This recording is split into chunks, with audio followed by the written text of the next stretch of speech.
সংখ্যালঘু জোটের আয়োজনে সারা বাংলাদেশ ব্যাপী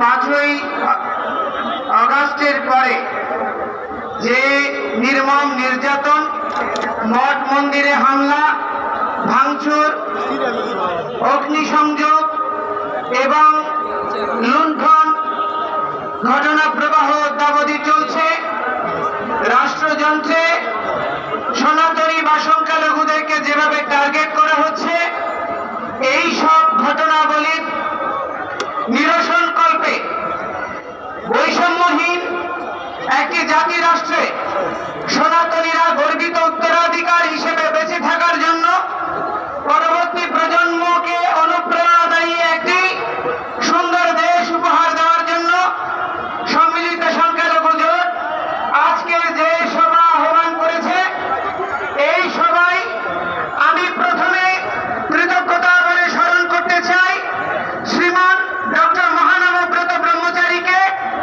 যিনি প্রথম দেশ স্বাধীনের পরে উপলব্ধি করেছিলেন সমস্ত সন্ত সমাজ, সমস্ত শ্রেণী বর্ণের এক হওয়া ছাড়া এই বঙ্গভূমিতে সনাতনীরা যথার্থ স্বাধীনতা লাভ করতে পারবে না। তিনি সন্ত মহামণ্ডল করেছিলেন। আজকে এখানে কেন্দ্রীয় তপবন আশ্রম, তুলসীধাম, ঋষিধাম, শঙ্কর মঠ সহ আমাদের যত মঠ মিশন রয়েছে, মহাপ্রকাশ মঠ, জগৎবন্ধু সুন্দরের এবং বিভিন্ন সৎসঙ্গ, গৌরীয় মঠ সহ যত মঠ মিশন রয়েছে, প্রতিটি মঠ মিশনের নির্বাহী বা প্রধানগণ এখানে অংশগ্রহণ করেছে। এই জন্য সংখ্যালঘু সম্মিলিত জোট এবং সনাতন জাগরণ মঞ্চ উভয় পটভূমি থেকে আমি সমস্ত সন্তদেরকে কৃতজ্ঞতা এবং প্রণাম নিবেদন করছি। এবং আজকে সমস্ত সনাতনী জনগোষ্ঠী শ্রেণী বৈষম্য ভুলে, মতদ্বৈততা ভুলে সমস্ত সংগঠন যে সম্মিলিত সংখ্যালঘু জোটের আহ্বানে এই কেন্দ্রীয় শহীদ মিনারে একীভূত হয়েছে, এই একীভূত হওয়াকে কৃতজ্ঞতা জানাচ্ছি। এবং আপনাদের এই উত্তরদায়িত্ব পালন করার জন্য আপনাদের পূর্বজরাও, আপনাদের পূর্বপুরুষরাও গর্বিত হবে বলে আমি দৃঢ় বিশ্বাস করি। আজকে আমরা বাঙালিরা এই বঙ্গভূমির সন্তান। একটা জিনিস মনে রাখবেন, পৃথিবীর আন্তর্জাতিক প্রতিটি সনদে ভূমিপুত্রদের স্পেশাল অধিকার রয়েছে। অথচ আজকে আমরা এই যে বঙ্গভূমি বাংলাদেশ বলছি, এই বঙ্গ শব্দটা আসছে কোত্থেকে? এই বঙ্গ শব্দটা এসছে হিরণ্যকশিপুকে বধ করে যেই ভগবান নৃসিংহদেব পৃথিবীর সিংহাসনে প্রহ্লাদ মহারাজকে বসিয়েছেন, তার দরিদ্র মহারাজ বলি, যিনি শশগরা ত্রিভুবনের অধিপতি ছিলেন, সেই মহারাজ বলির পুত্র 5টি। তার পত্নী হচ্ছেন সুদেষ্ণা, যিনি হচ্ছেন এই প্রকৃত বঙ্গজননী। এই সুদেষ্ণার 5টি পুত্র অঙ্গ, বঙ্গ, কলিঙ্গ এবং শুম্র এবং পুণ্ড, এই 5 পুত্রের মধ্যে বঙ্গের নাম অনুসারে এই বঙ্গভূমি। আমরা সেই বঙ্গের উত্তরাধিকার। এই ভূমি থেকে কেউ আমাদেরকে বিতাড়িত করার অপপ্রয়াস যারা করে এসেছে, তারা এতদিন ঘুমন্ত ছিল, চেতনাবিহীন ছিল। আর এই অবচেতন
আপনারা তখন কি ঘুমন্ত ছিলেন? আমরা কি আন্দোলন করিনি? 73 সালে সারা দেশে একযোগে প্রতিমা ভাঙচুর হয়েছে। এই জন্য পূজা উদযাপন পরিষদ গঠিত হয়েছিল। আমাদের অর্পিত সম্পত্তি এবং 90-এর পরে সাম্প্রদায়িক দাঙ্গার পরিপ্রেক্ষিতে হিন্দু বৌদ্ধ খ্রিস্টান ঐক্য পরিষদ গঠিত হয়েছে। সমস্ত সংগঠনগুলো জন্মের পেছনে এক একটা আন্দোলন ভূমিকা রেখেছে। আজকে বহু প্রতিষ্ঠান হিন্দুদের মধ্যে গড়ে উঠেছে। অতিশয় লজ্জার বিষয়, অনেক ধর্মীয় প্রতিষ্ঠান অনেকে অরাজনৈতিকভাবে নিজেদেরকে নিষ্ক্রিয় রাখছে। আমি তাদেরকে প্রশ্ন করতে চাই, কোনটা রাজনীতি? সনাতন ধর্মই বিশ্বের রাজনীতি শিখিয়েছে। এখনো আধুনিক রাষ্ট্রবিজ্ঞানের জনক বলা যায় এই কৌটিল্যের অর্থশাস্ত্রের প্রবক্তা চাণক্যদেবকে, যিনি সারা পৃথিবীতে রাষ্ট্রবিজ্ঞান শিখিয়েছে। এখনো বিশ্বের রাষ্ট্রবিজ্ঞান চাণক্যের আধুনিক রাষ্ট্র ব্যবস্থাপনার বাইরে আসতে পারেনি। এখনো মুদ্রা ব্যবস্থা এই তার প্রভাব রয়ে গিয়েছে। সেই চাণক্য থেকে শুরু করে প্রতীত দশা সমস্ত সন্তরা, মনীষীরা, রাজর্ষিরা রাজনীতি করেছে। রাজনীতি মানে হচ্ছে উত্তম নীতি। কিন্তু আজকে দুর্ভাগ্যের বিষয়, আমাদের বাংলাদেশের রাজনীতির নামে শুধুমাত্র ক্ষমতা দখল, অর্থ লোপাট এবং জনসাধারণকে শোষণ করা ছাড়া আর ভালো কিছু আমরা গত 53 বছরে পাইনি। একটা জিনিস মনে রাখবেন, এই পরিণতি খুব ভালো দিকে যাচ্ছে না। আমরা একটি অসাম্প্রদায়িক বাংলাদেশের স্বপ্ন দেখার জন্য দেশ স্বাধীন করেছিলাম। সমস্ত হিন্দু, বৌদ্ধ, খ্রিস্টান, মুসলমান, সমস্ত উপজাতি সবার অংশগ্রহণে 30 লক্ষ শহীদের রক্তের বিনিময়ে 2 লক্ষ নির্যাতিতের আত্মবলিদানে এই বাংলাদেশ স্বাধীন হয়েছে। 4টা মূলনীতিকে আধার করে গণতন্ত্র, সমাজতন্ত্র, ধর্ম নিরপেক্ষতা এবং জাতীয়তাবাদ। অতিশয় দুর্ভাগ্যের বিষয়, দীর্ঘ সময় ধর্ম নিরপেক্ষতাকে নির্বাসনে পাঠানো হয়েছে। অজুহাত দেখানো হয়েছে যে ধর্ম নিরপেক্ষতা মানে ধর্মহীনতা, ধর্ম নিরপেক্ষতা মানে প্রতিটি ধর্মের সহাবস্থান নিশ্চিত করা। এই সত্যটি অনুধাবন করতে না পারার জন্য কেউ এইটি নির্বাসনে নেওয়ার প্রচেষ্টা করেনি। এটি বুদ্ধিদীপ্ত একটি প্রচারণা।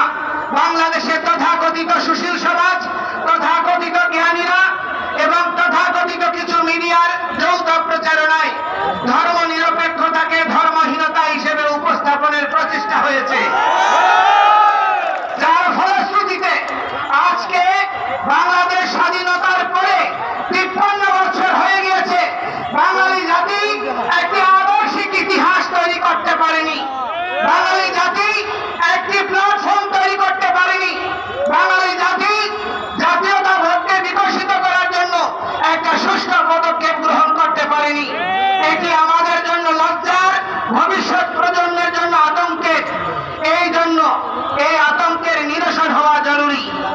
এবং আমি বলতে চাই যে দেখুন, আমরা 15 বছরের আপনাদের অপশাসন এবং এই দুর্বৃত্তপনার অবসান কল্পে আপনারা ছাত্র জনতার এই যে অভ্যুদয় হয়েছে, যে অভ্যুত্থান হয়েছে, তারপরে কোন স্বাধীন রাষ্ট্র একবার স্বাধীন হয়, বারবার স্বাধীন হয় না।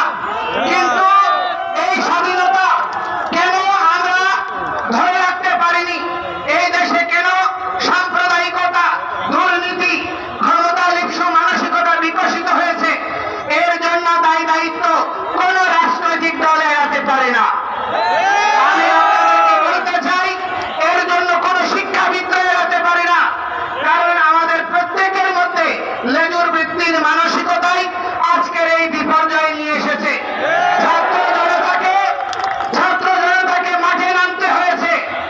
তো সেই স্বাধীনতা, যেই স্বাধীনতা আপনারা নতুন করে উপভোগ করতে চাইছেন, কাকে পরাধীন করে, কাকে পরাস্ত করে, যেই পরাস্ত করেছেন আসরিকতাকে, দুর্বৃত্তপনাকে, সেই দুর্বৃত্তপনা এখন দেশে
রাষ্ট্রের পরে আমরা সবাইকে পাশে পেয়েছি, এই জন্য আমরা আপনাদেরকে ধন্যবাদ দেই।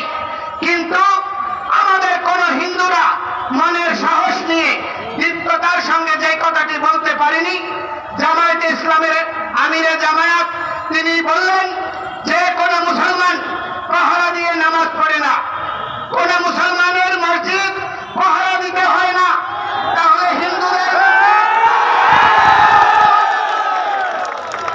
হিন্দুদের মন্দির পাহারা দেওয়া হচ্ছে কেন? আপনারা বলছেন এই দেশে সহিংসতা হচ্ছে না, রাজনৈতিক নিপীড়ন হচ্ছে, তাহলে কেন দুর্গা পূজায় মাদ্রাসা ছাত্রদেরকে নামিয়ে দেওয়ার প্রয়োজনীয়তা অনুভব করছেন? এটার মধ্য দিয়ে প্রতীয়মান হয় এই দেশে সংখ্যালঘুরা কত অনিরাপদ। এই অবস্থার জন্য দায়ী কারা? সংখ্যাগরিষ্ঠ জনগোষ্ঠী, যেখানে কোন না কোন রাজনৈতিক দলের অনুসারী। বাংলাদেশের মেজরিটি মানুষ কোন না কোন রাজনৈতিক দলের অনুসারী। তাহলে আপনারা কেন দুর্বৃত্তপনাকে চিহ্নিত করতে পারছেন না? আওয়ামী লীগ যখন ক্ষমতায় ছিল 2001 সনের সাম্প্রদায়িক নিপীড়নের জন্য চুপ্পু কমিশন গঠন করা হয়েছিল। বর্তমান রাষ্ট্রপতি তার নেতৃত্বে চুপ্পু কমিশন তদন্ত করেছিল। দুর্ভাগ্যের বিষয়, চুপ্পু কমিশনের রিপোর্ট উনি রাষ্ট্রপতি হয়েও আজ পর্যন্ত প্রকাশ করেনি এবং আজ পর্যন্ত বিচার করেনি। তাহলে বিএনপির সময়ে যেই সহিংসতা হয়েছে তার দায়িত্ব পালন করেনি আওয়ামী লীগ। আওয়ামী লীগের আমলে হয়েছে আমাদের ঐক্য পরিষদ সহ সমস্ত সংগঠনগুলো কুমিল্লার তথাকথিত গডফাদারকে নির্বাচনী নমিনেশন না দেওয়ার জন্য বলেছিল। আমরা আন্দোলন করেছিলাম, প্রতিবাদ করেছি, তাদেরকে নমিনেশন দেওয়া হয়েছে। সেই দুর্বৃত্তপনার বিচার আজকে যদি রাজনৈতিক দায় এড়াতে চায়, তাহলে বিএনপি, জামায়াতে ইসলাম, আপনারা যারা আছেন ক্ষমতায়, তাদের উচিত ছিল প্রথম 5টা বা 6টা কমিশনের সঙ্গে 21 সাল থেকে অদ্যাবধি যে সহিংসতা হয়েছে, যে নির্যাতন হয়েছে, হত্যাকাণ্ড হয়েছে, তার জন্য কমিশন গঠন করা। আপনারা বাস্তবিকই সংখ্যালঘুদের প্রতি আন্তরিক, সেটি তো আমরা দেখিনি। আপনারা সংবিধান সংশোধন করতে চান, আমরা বিরোধিতা করি না। রাষ্ট্র যদি সামগ্রিকভাবে জনসাধারণের প্রয়োজনীয় মৌলিক অধিকার প্রতিষ্ঠার জন্য সংযুক্তি দরকার হয় করেন, তবে সেখানে আমরা শুনলাম কালকে সেই কমিশনে হিন্দু প্রতিনিধি দেওয়া হয়েছে। আমাদের বক্তব্য হচ্ছে আড়ালে লুকোচুরি করে আমাদের পাহাড়িদের মধ্যে একজন উপদেষ্টা নিয়োগ করা হয়েছে। এই উপদেষ্টা তিনি পাহাড়িদের উপর যখন হামলা হয়েছে বক্তব্য এসেছে তার, আমরা তাকে কৃতজ্ঞতা জানাই। কিন্তু আমাদের যে হিন্দু উপদেষ্টা হলো আজ পর্যন্ত কোনো মন্দির পরিদর্শনে যায়নি, কোন ক্ষতিগ্রস্তের পাশে দাঁড়ায়নি, হিন্দুদের স্বার্থে, সংখ্যালঘুদের স্বার্থে কোনো বক্তব্য দেয়নি।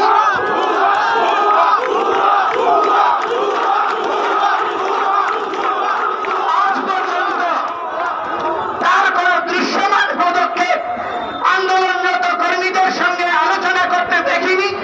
তাহলে কাকে আপনি হিন্দু প্রতিনিধি বানিয়েছেন? অতীতে যত ধর্মীয় সংগঠন ছিল তাদেরকে রাজনৈতিক লেজুর ভিত্তিক প্রতিষ্ঠানে পরিণত করা হয়েছে। কারণটা কি? যারা ছাত্র ইউনিয়ন করেছে, যারা কমিউনিস্ট করেছে, যাদের ধর্মীয় অনুভূতি নাই, সেই সমস্ত তথাকথিত বুদ্ধিজীবীদেরকে হিন্দুদের নেতা বানানো হয়েছে। তার বদৌলতে আজকে সনাতনী সমাজের প্রতি সংবেদনশীল কোন বিষয় নিয়ে তাদের যথার্থ পদক্ষেপ আমরা দেখিনি। এই জন্য আমরা এই ধরনের কোন ব্যক্তিকে কমিশনে অন্তর্ভুক্তি হলে আমরা সংখ্যালঘুরা সেই ধরনের পরিবর্তন মানব না। আমাদের কাছে আলোচনা করে আমাদের এই সকলের সম্মতিক্রমে যথাযথ ব্যক্তিকে যদি এই কমিশনে অন্তর্ভুক্ত করা হয়,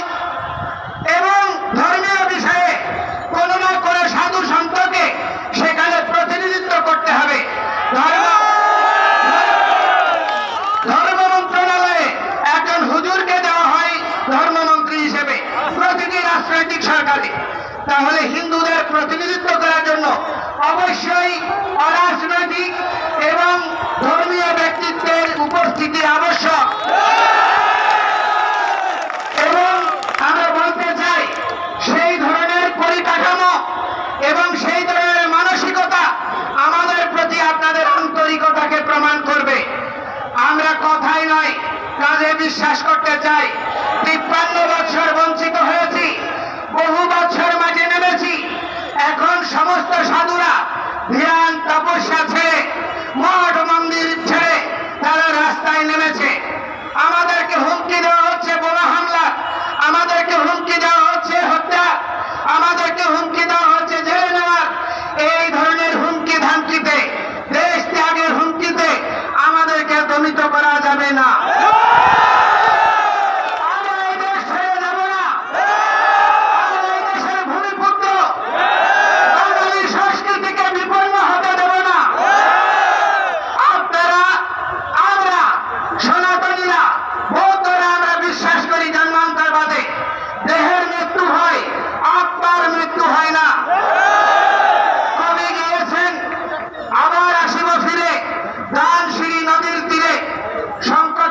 শালিকের বেশে, আমরা শঙ্খচিল শালিকের বেশে নয়, আমরা বীর যোদ্ধা হয়ে মরব এবং আবার জন্মগ্রহণ করব।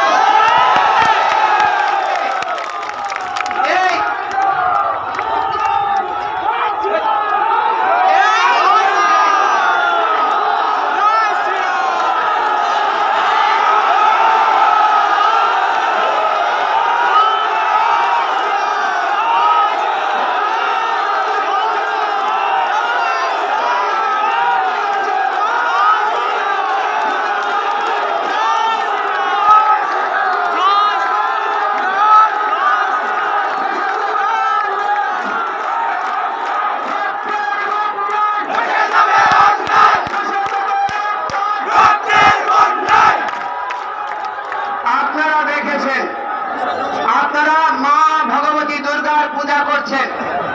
আগামী 4-5 দিন পরে বাংলাদেশের সনাতনীদের সবচেয়ে বড় ধর্মীয় উৎসব দুর্গা পূজা অনুষ্ঠিত হবে। মা দুর্গা পূর্বে সতী ছিল, সতী রূপে দেহত্যাগ করে তিনি আবার পার্বতী হয়েছেন এবং মহিষাসুর মর্দিনী রূপে চণ্ডমুণ্ডকে বধ করে চণ্ডিকা হয়েছেন। সুতরাং আমরা এই ভূমিপুত্ররা বারবার জন্মগ্রহণ করব, আর এই বঙ্গভূমির সংস্কৃতি, সভ্যতা, আদর্শকে সমুন্নত রাখব।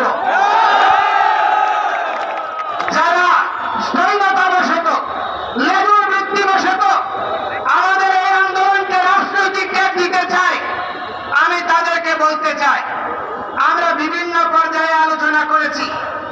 আপনারা অনেকে বলেন আমরা বিগত 15 বছর কোথায় ছিলাম? আমরা তো ভাই আন্দোলন যা করেছি, কোন রাজনৈতিক দল দৃশ্যমান আন্দোলন করতে পারেনি। এরপরেও তিনটা নির্বাচনী ইস্তেহারে আমাদের দাবিগুলো থাকার পরেও তার কোন যথার্থ বাস্তবায়ন হয়নি।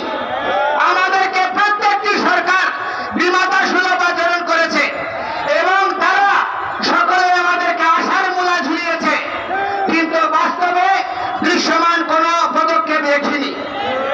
আপনাদেরকে বলতে চাই, রাজনৈতিক দল ব্যতীত একটি গণতান্ত্রিক রাষ্ট্র ব্যবস্থা থাকতে পারে না। আমরা আপনাদেরকে বিশ্বাস করতে চাই, আপনাদের দৃশ্যমান পদক্ষেপ দেখতে চাই। 3 কোটি জনসাধারণকে অন্ধকারে রেখে এবং সনাতনী সংখ্যালঘুদের অস্তিত্বকে বিপন্ন করে এই দেশ গণতান্ত্রিক দেশ থাকবে না। বাংলাদেশে শুরু হয়ে গেছে, বাংলাদেশের পতাকা পরিবর্তনের, সঙ্গীত পরিবর্তনের, সবকিছু পরিবর্তনের, ভাষা পরিবর্তনের অপপ্রয়াস কেউ কেউ দেখাতে শুরু করেছে। এই পরিবর্তন যদি অব্যাহত থাকে, এই দেশে উপনিবেশিক শক্তি, ভূরাজনৈতিক খেলোয়াড়রাই খেলতে পারবে। আপনারা ফুটবল হবেন, আপনারা খেলোয়াড় হতে পারবেন না। আমি আপনাদেরকে বলতে চাই, কখনো আপনারা আমেরিকা, কখনো চায়না, কখনো রাশিয়া, কখনো ইন্ডিয়া, এদের দাসত্ব করেছেন প্রতিটি রাজনৈতিক দল।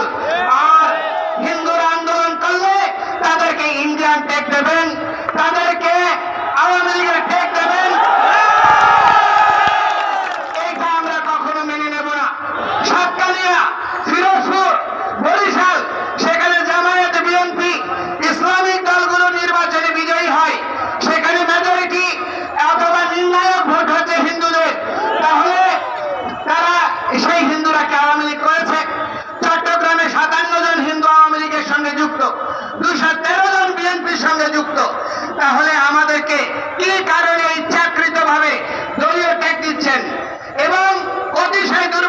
বিষয়।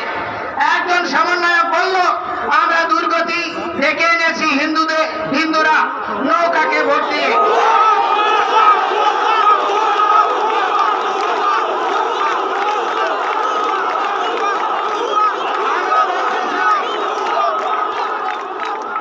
আমরা বলতে চাই ভাই, আমরা বিভিন্ন পর্যায়ে বলেছি বাংলাদেশের প্রেক্ষাপট কিরকম ছিল। জামায়াত ইসলামের মতো একটা ইসলামিক আদর্শিক দলের নেতা হয়েও টাকা দিয়ে ছাত্রলীগের পদ কিনে নিজের পিঠ বাঁচাতে হয়েছে। আজকে যেই সমন্বয়করা বলেছে আমরা নৌকায় ভোট দিয়ে দুর্গতি টেনে এনেছি, আপনারাই তো, আপনি আওয়ামী লীগ নেত্রীর সঙ্গে ছবি তুলে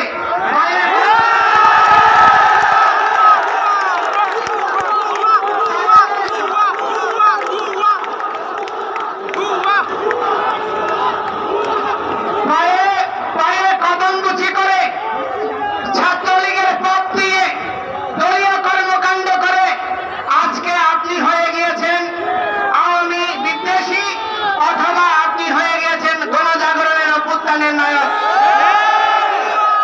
আমরা হিন্দুরা যারা দীর্ঘকাল আওয়ামী লীগের সময়ও প্রত্যক্ষভাবে আপনার আন্দোলন করেছি, মাঠে নিপীড়িত হয়েছি, আমাদেরকে আপনারা আওয়ামী লীগের টেক দেবেন এই পরিস্থিতি আমরা মেনে নেব না। আমরা এখন থেকে সমস্ত বাংলাদেশের হিন্দুরা ভোটের আগে যারা আমাদের অধিকার নিয়ে আমাদের দাবি নিয়ে কাজ করবেন, আমরা সমন্বিতভাবে তাদেরকে ভোট দেব। কোন দলের নজর ভিত্তি আমরা হিন্দুরা কেউ করব না। যারা হিন্দু নামে করতে চাইবে তাদেরকে আমরা সামাজিকভাবে বর্জন করব। এবং আমি বলতে চাই আজকে একটা জিনিস দেখুন, আমাদের নিপীড়নের ইতিহাস। বাংলাদেশের চা শ্রমিকদের যে বেতন তার চেয়েও কম বেতন হচ্ছে সংস্কৃত তোলেন 178 টাকা না 79 টাকা। এই টাকা দিয়ে কি দেশ চলে? এই টাকা দিয়ে পরিবার চলে? অথচ আমাদের সংস্কৃত টোলগুলোকে ধ্বংস করা হয়েছে। কিন্তু পাশাপাশি আমরা এটাকে মন্দ বলবো না, ইসলামিক শিক্ষা ব্যবস্থাগুলো বিকশিত হচ্ছে, মাদ্রাসা শিক্ষাকে মাস্টার্সের সমমান দেওয়া হয়েছে, বৃহত্তর জনগোষ্ঠীকে রাষ্ট্রযন্ত্রের অংশ করা হয়েছে। এটাকে আমরা বিরোধিতা করি না, কিন্তু ওইটাকে সমর্থন করি মানে এই নয় আমি আমার অধিকার পরিত্যাগ করব। সংস্কৃত এবং পালির অধিকার, এই ভোটগুলোকে যথার্থ বাস্তবায়ন করে রাষ্ট্রযন্ত্রে আমাদের নৈতিক অধিকার, বেঁচে থাকার অধিকারকে মেনে নিতে হবে। আর আমি আপনাদেরকে একটি কথা বলতে চাই, দুর্গাপূজা এসেছে, আমার কাছে বিভিন্ন পর্যায় থেকে আমি তথ্য পাচ্ছি এই দুর্গাপূজা নিয়ে আরেকটা রক্তাক্ত ঘুষের ফায়দারা করছে বিভিন্ন রাজনৈতিক গোষ্ঠী। এই জন্য এবার কোন হিন্দু আপনারা পূজাতে বেড়াতে যাবেন না, কোন হিন্দু ডিজে বাজাবেন না, কোন হিন্দু অতিরিক্ত লাইটিং করে অন্যের পকেট ভারী করবেন না। এই বর্ধিত টাকা দিয়ে যুবকদেরকে খাওয়া দিয়ে তাদেরকে পরিপোষণ করে তাদেরকে প্রতিটি মন্দিরকে সুরক্ষার ব্যবস্থা করবেন। আপনাদেরকে বলতে চাই যে এই এবারের পূজায় কোন পূজা মণ্ডপ যেন ক্ষতিগ্রস্ত না হয়। প্রতিটি হিন্দু নরনারী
মানুষের বেঁচে থাকার অধিকারকে আপনি সমুন্নত করার দৃশ্যমান উদ্যোগ গ্রহণ করুন।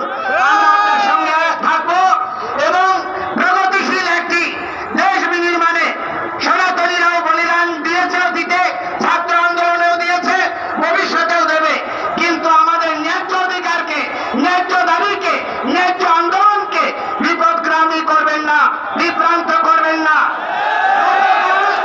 একটা ইউটিউব চ্যানেলে বলেছে ধর্মীয় উস্কানি দিয়ে সারা দেশে দাঙ্গা লাগানো হবে। আজকের সমাবেশে আওয়ামী লীগের প্রেতাত্মারা নাকি টাকা খরচ করেছে, আজকে সেই রকম কিছুই হয়নি। আমি বলতে চাই এই ইউটিউব চ্যানেলের বিরুদ্ধে সরকার ব্যবস্থা গ্রহণ না করলে আমরা স্বরাষ্ট্র মন্ত্রণালয় ঘেরাও করতে যাব। আপনাদেরকে পরিশেষে অনুরোধ করব, ঐতিহাসিক শঙ্করনিধি মন্দির এটি উমালিতে রয়েছে, আমাদের ঐতিহ্যের স্মারক, সেটি দখল করা হচ্ছে ভূমিদস্যুরা। আমি অনুরোধ করব আপনারা সকলে সেই প্রতিষ্ঠান উদ্ধারের জন্য, দুর্গাপূজা করার জন্য সেখানে যথাযথ ব্যবস্থা গ্রহণ করবেন।